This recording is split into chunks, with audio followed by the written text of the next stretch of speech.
1 കൊരിന്ത്യർ 14 സ്നേഹം ആചരിപ്പാൻ ഉത്സാഹിപ്പീൻ, ആത്മീയ വരങ്ങളും വിശേഷാൽ പ്രവചനവരവും വാഞ്ചിപ്പീൻ.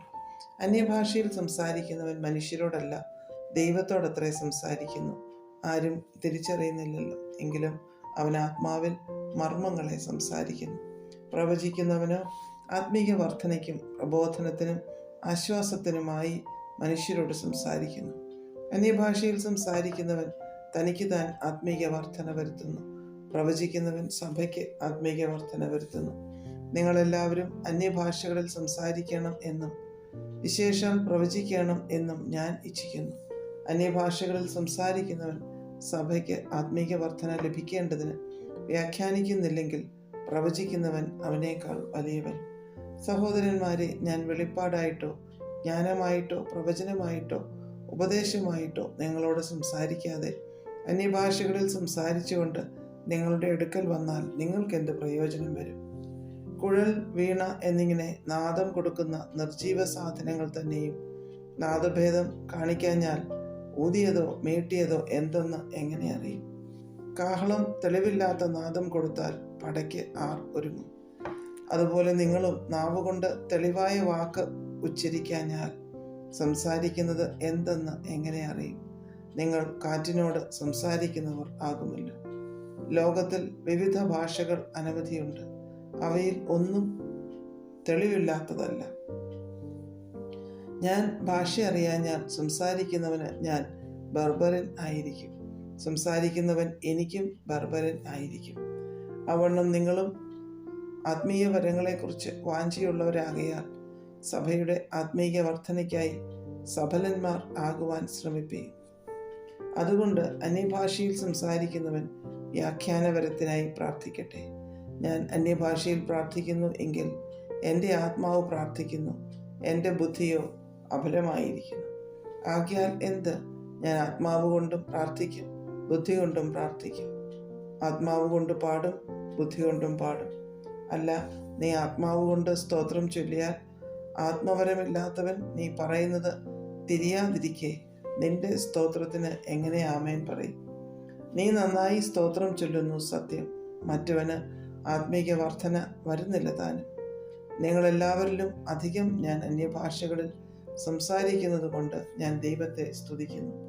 എങ്കിലും സഭയിൽ 10,000 വാക്ക് അന്യഭാഷയിൽ സംസാരിക്കുന്നതിനേക്കാൾ അധികം മറ്റുള്ളവരെയും പഠിപ്പിക്കേണ്ടതിന് ബുദ്ധി കൊണ്ട് 5 വാക്ക് പറവാൻ ഞാൻ ഇച്ഛിക്കുന്നു. സഹോദരന്മാരെ, ബുദ്ധിയിൽ കുഞ്ഞുങ്ങളാകരുത്, തിന്മയ്ക്ക് ശിശുക്കളായിരിപ്പീൻ. ബുദ്ധിയിലോ മുതിർന്നവരാകുവിൻ. അന്യഭാഷകളാലും അന്യന്മാരുടെ അധരങ്ങളാലും ഞാൻ ഈ ജനത്തോട് സംസാരിക്കുമെങ്കിലും അവർ എൻ്റെ വാക്ക് കേൾക്കയില്ല എന്ന് കർത്താവ് അരുളി ചെയ്യുന്നു എന്ന് ന്യായപ്രമാണത്തിൽ എഴുതിയിരിക്കുന്നു. അതുകൊണ്ട് അന്യഭാഷകൾ അടയാളമായിരിക്കുന്നത് വിശ്വാസികൾക്കല്ല, അവിശ്വാസികൾക്കത്രേ. പ്രവചനമോ അവിശ്വാസികൾക്കല്ല, വിശ്വാസികൾക്ക് തന്നെ. സഭ ഒക്കെയും ഒരുമിച്ചുകൂടി എല്ലാവരും അന്യഭാഷകളിൽ സംസാരിക്കുന്നു എങ്കിൽ ആത്മവരമില്ലാത്തവരോ അവിശ്വാസികളോ അകത്തു വന്നാൽ നിങ്ങൾക്ക് ഭ്രാന്തുണ്ട് എന്ന് പറയുകയില്ലയോ? എല്ലാവരും പ്രവചിക്കുന്നു എങ്കിലോ അവിശ്വാസിയോ ആത്മവരമില്ലാത്തവനോ അകത്തു വന്നാൽ എല്ലാവരുടെ വാക്കിനാലും അവന് പാപബോധം വരും, അവൻ എല്ലാവരാലും വിവേചിക്കപ്പെടും. അവൻ്റെ ഹൃദയരഹസ്യങ്ങളും വെളിപ്പെട്ടു വരും. അങ്ങനെ അവൻ കവിണ്ണു വീണ് ദൈവം വാസ്തവമായി നിങ്ങളുടെ ഇടയിലുണ്ട് എന്ന് ഏറ്റുപറഞ്ഞ് ദൈവത്തെ നമസ്കരിക്കും. ആകയാൽ എന്ത്? സഹോദരന്മാരെ, നിങ്ങൾ കൂടി വരുമ്പോൾ ഓരോരുത്തന് സങ്കീർത്തനമുണ്ട്, ഉപദേശമുണ്ട്, വെളിപ്പാടുണ്ട്, അന്യഭാഷയുണ്ട്, വ്യാഖ്യാനമുണ്ട്. സകലവും ആത്മീയ വർധനയ്ക്കായി ഉതകട്ടെ. അന്യഭാഷയിൽ സംസാരിക്കുന്നുവെങ്കിൽ 2 പേരോ ഏറിയാൽ 3 പേരോ ആകട്ടെ. അവർ ഓരോരുത്തനായി സംസാരിക്കുകയും ഒരുവൻ വ്യാഖ്യാനിക്കുകയും ചെയ്യട്ടെ. വ്യാഖ്യാനി ഇല്ലാഞ്ഞാൽ അന്യഭാഷക്കാരൻ സഭയിൽ മിണ്ടാതെ തന്നോടും ദൈവത്തോടും സംസാരിക്കട്ടെ. പ്രവാചകന്മാർ 2-3 പേർ സംസാരിക്കുകയും മറ്റുള്ളവർ വിവേചിക്കുകയും ചെയ്യട്ടെ. ഇരിക്കുന്നവനായ മറ്റൊരുവന് വെളിപ്പാടുണ്ടായാലോ ഒന്നാമത്തവൻ മിണ്ടാതിരിക്കട്ടെ. എല്ലാവരും പഠിപ്പാനും എല്ലാവർക്കും പ്രബോധനം ലഭിപ്പാനുമായി നിങ്ങൾക്കെല്ലാവർക്കും ഓരോരുത്തനായി പ്രവചിക്കാമല്ലോ. പ്രവാചകന്മാരുടെ ആത്മാക്കൾ പ്രവാചകന്മാർക്ക് കീഴടങ്ങിയിരിക്കുന്നു. ദൈവം കലക്കത്തിൻ്റെ ദൈവമല്ല, സമാധാനത്തിൻ്റെ ദൈവമത്രേ. വിശുദ്ധന്മാരുടെ സർവ്വസഭകളിലും എന്ന പോലെ സ്ത്രീകൾ സഭായോഗങ്ങളിൽ മിണ്ടാതിരിക്കട്ടെ.